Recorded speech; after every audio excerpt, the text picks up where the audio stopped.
অন্তর্বর্তীকালীন সরকারের তথ্য উপদেষ্টা ও বৈষম্য বিরোধী ছাত্র আন্দোলনের অন্যতম সমন্বয়ক নাহিদ ইসলাম বলেছেন, পূর্ব আলোচনা ছাড়াই ভারত নদীর বাঁধ খুলে দিয়ে বাংলাদেশে বন্যা সৃষ্টি করে এদেশের জনগণের বিরুদ্ধে অবস্থান নিয়েছে।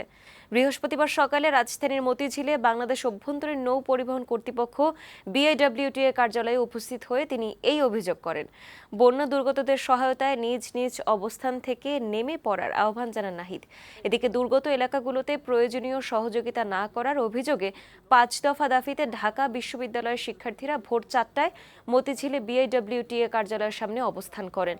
পরে সেখানে যান তথ্য উপদেষ্টা নাহিদ ইসলাম। নৌ পরিবহন কন্ট্রোল অফিসার কার্যক্রম বন্ধ পেয়ে কর্তৃপক্ষের সঙ্গে কথা বলেন এবং জবাবদিহিতা নিশ্চিতের কথা জানান।